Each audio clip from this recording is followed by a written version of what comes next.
My boyfriend's billionaire father just called me street garbage in a borrowed dress in front of the city's most powerful elites.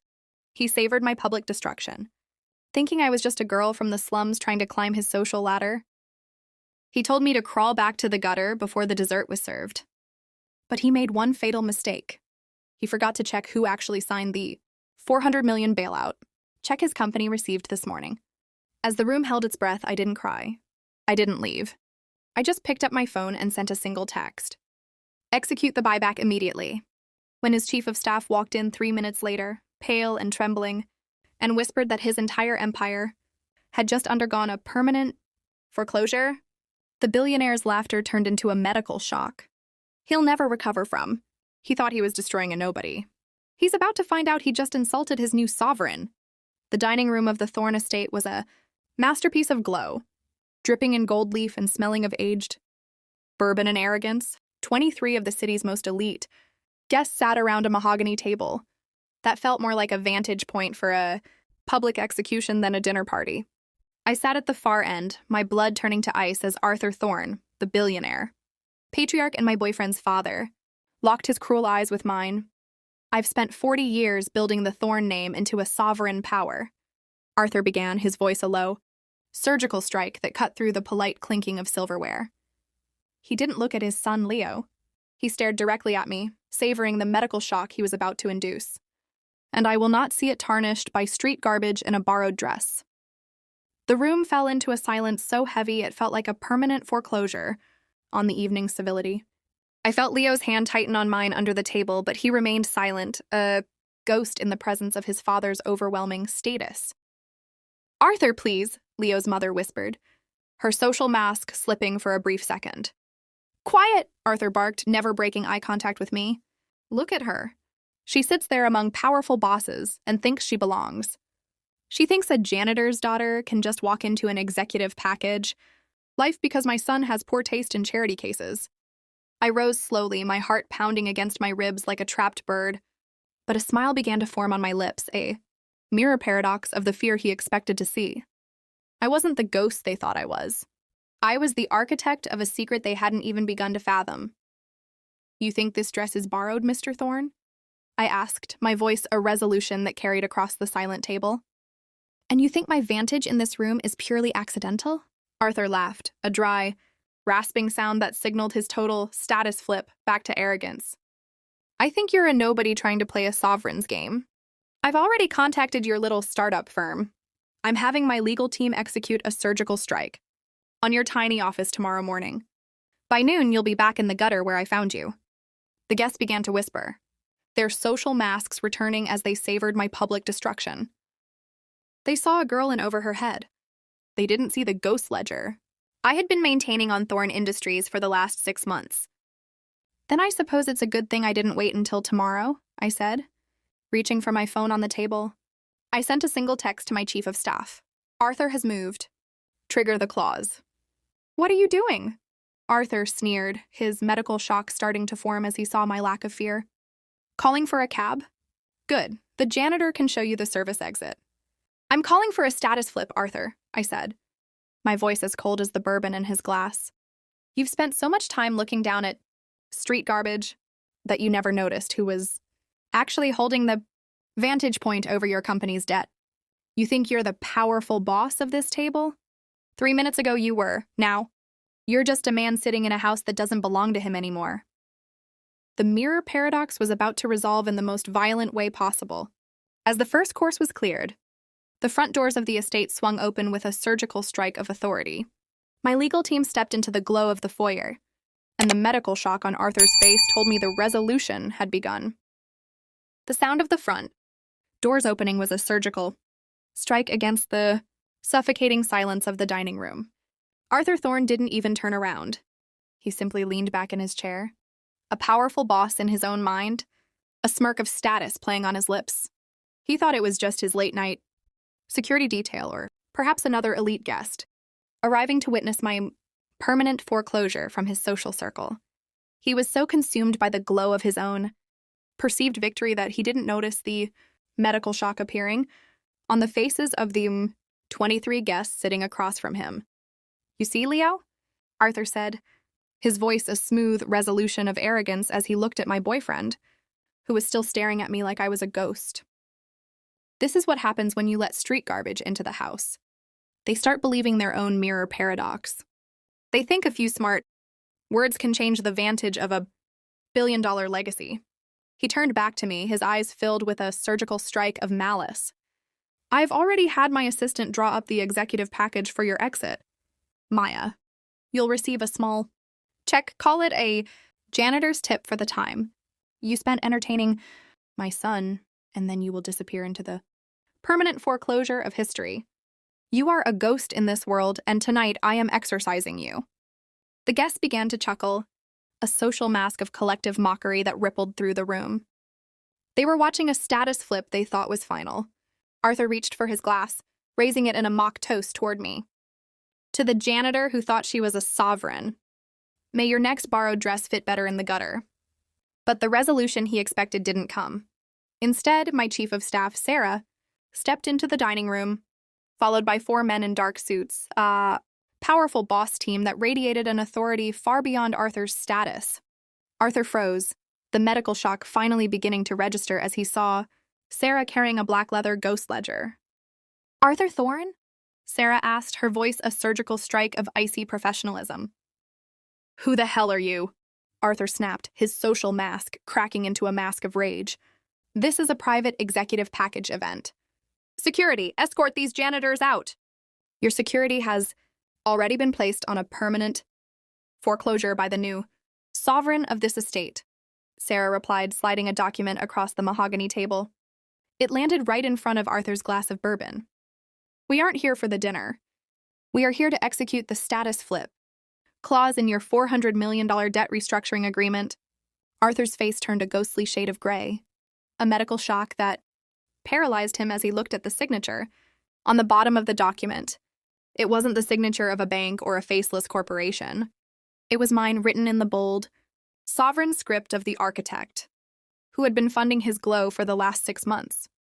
This is a mirror paradox, Arthur stammered, his voice losing its vantage and becoming a thin ghost of itself. You're the architect of the Ether Group? You're the one who bought my debt? I'm the street garbage who owns your company, Arthur, I said, leaning forward so my face was inches from his in the glow of the candlelight.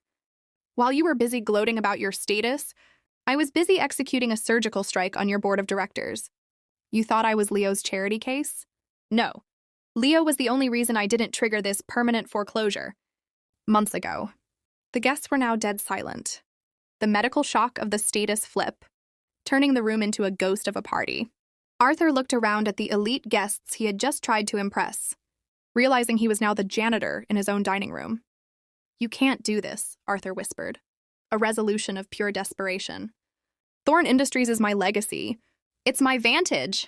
Your legacy just underwent a surgical strike, I said, standing up and smoothing my borrowed dress. And your status as CEO is officially under permanent foreclosure. Sarah, please show Mr. Thorne the ghost ledger of his personal assets that are now collateral for the Ether Group. It turns out, Arthur, when you insult the architect, you lose the house. The billionaire's gloat had vanished, replaced by a medical shock that would be the resolution of his entire career. The mirror paradox was complete.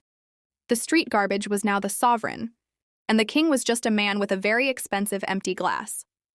The medical shock in the room was so heavy it felt like the oxygen had been sucked out of the Thorne estate.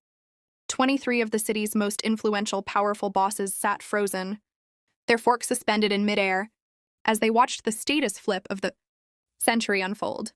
Arthur Thorne, the man who had just a moment ago been the sovereign of this table, was now staring at me with the hollow eyes of a ghost. He looked at the ghost ledger in Sarah's hands, as if it were a surgical strike aimed directly at his heart. You're the architect? Arthur whispered, his voice a resolution of pure terror.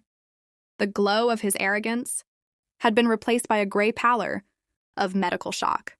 The anonymous buyer who saved Thorne Industries from permanent foreclosure last quarter. That was you? I didn't answer him immediately. I let the mirror paradox sink in. I let the elite guests the same, ones who had smirked when he called me street garbage, and realized that the janitor they had mocked was actually the one holding the executive package of their own futures. "I'm the woman you tried to bury, Arthur," I said, my voice a calm surgical strike that echoed off the vaulted ceilings. "But the thing about street garbage is that we're used to navigating the dark. While you were busy maintaining your social mask and pretending, your empire wasn't crumbling.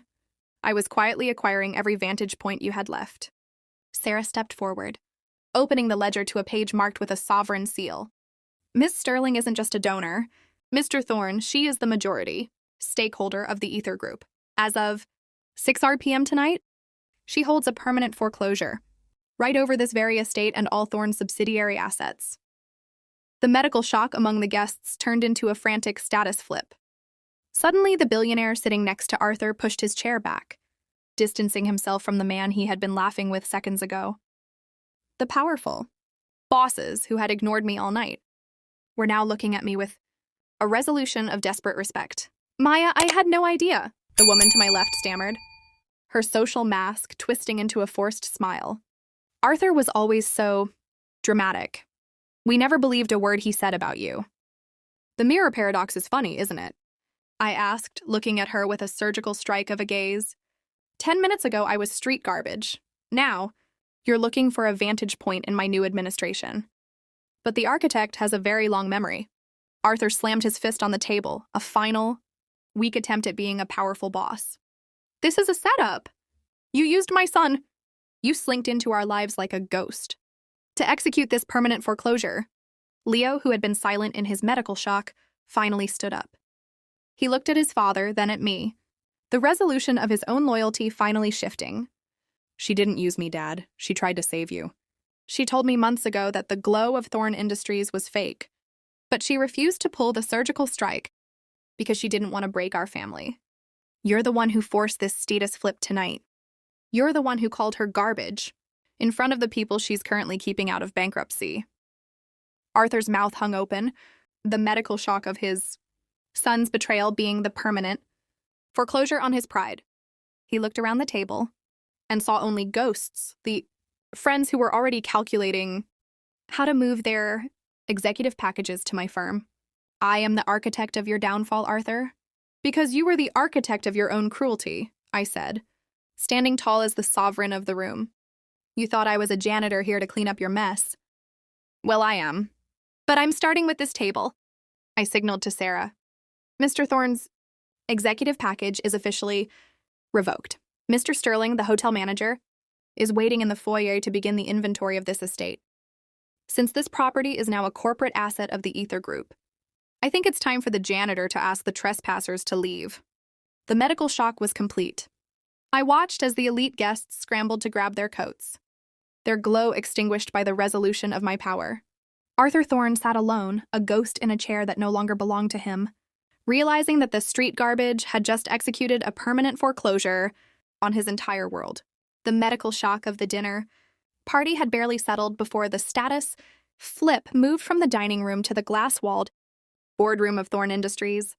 Arthur Thorne stood at the head of the table, his social mask a jagged edge of desperation as he faced the board of directors. He had spent the last 12 hours trying to launch a surgical strike of legal injunctions, attempting to prove that my acquisition of his debt was a ghost transaction. He was still acting like the sovereign of an empire that had already undergone a permanent foreclosure. "This girl is an imposter," Arthur shouted, his voice echoing with a resolution that no one in the room believed. "She's street garbage who manipulated my son to steal a vantage point she didn't earn. The Ether Group cannot be led by a janitor." The board members, all powerful bosses in their own right, looked at him with a medical shock that was rapidly turning into pity. They knew the mirror paradox had shifted.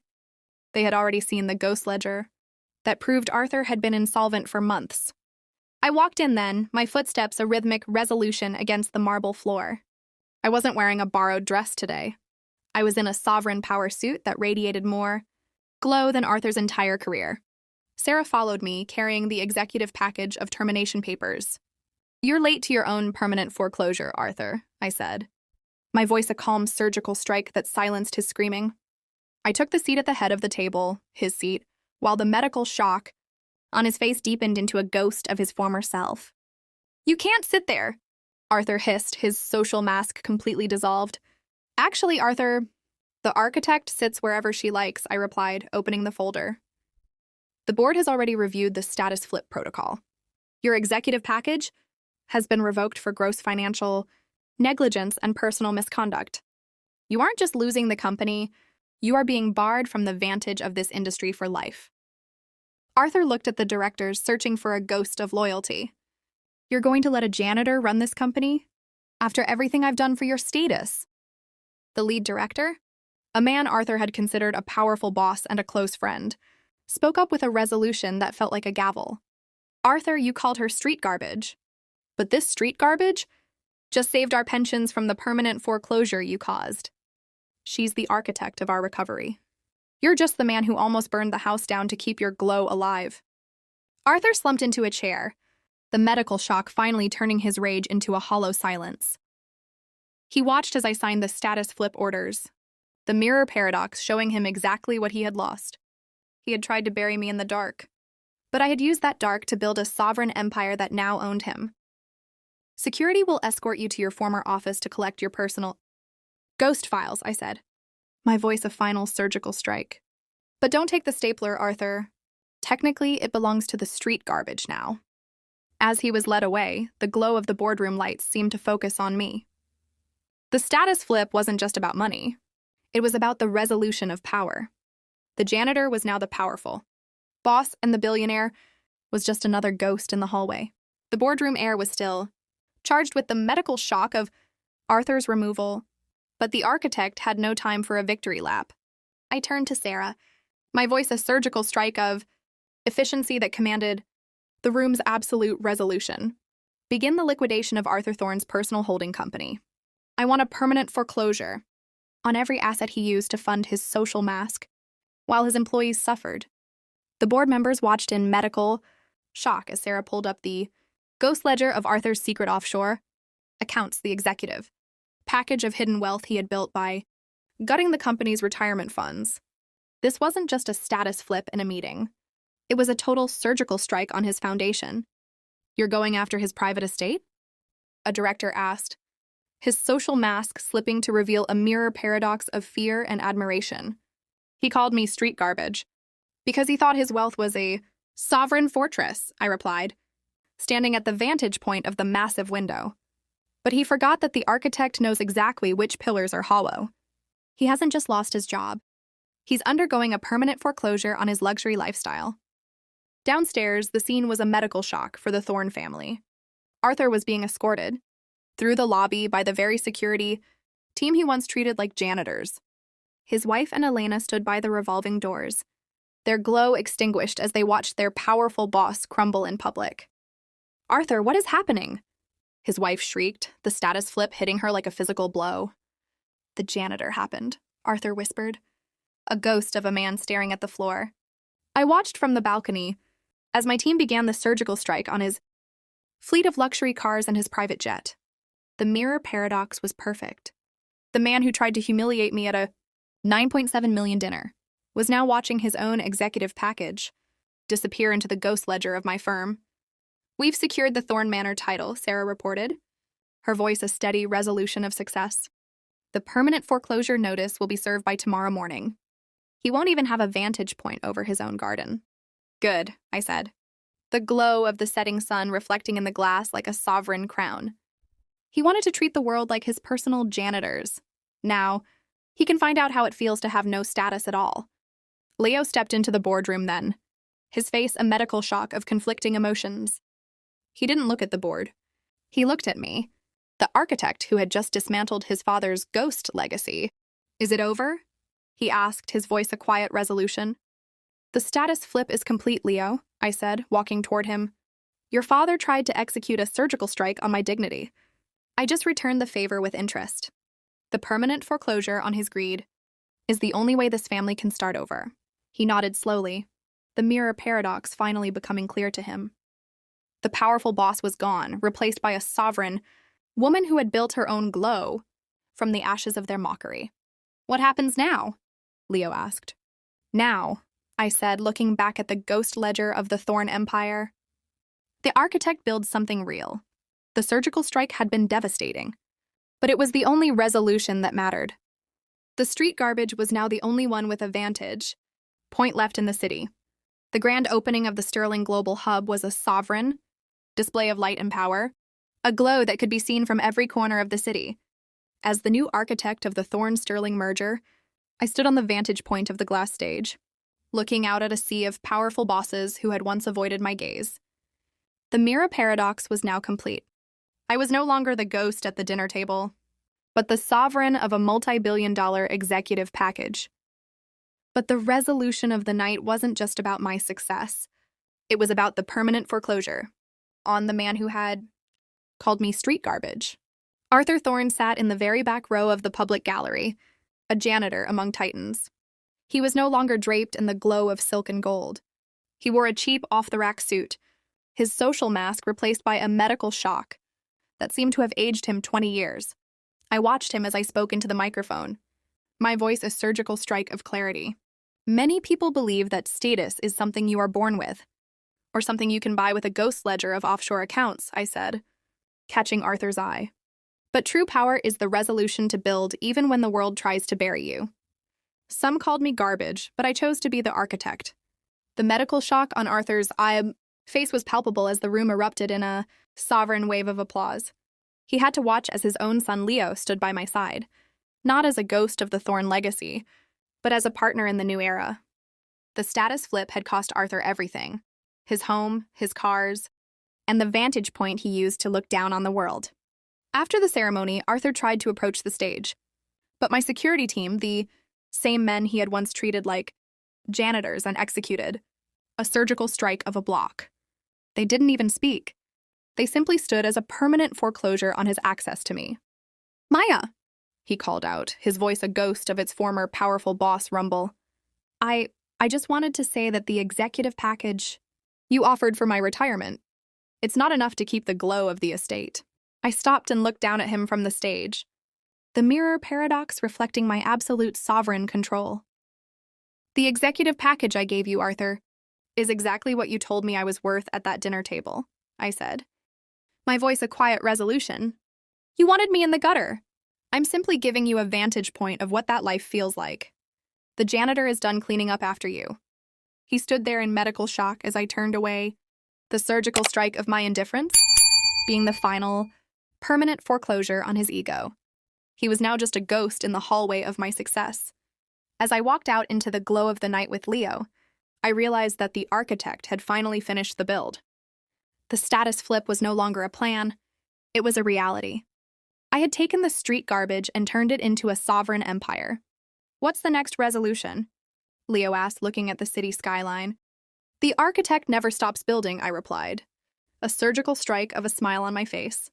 "But from now on, everyone knows exactly who owns the vantage point."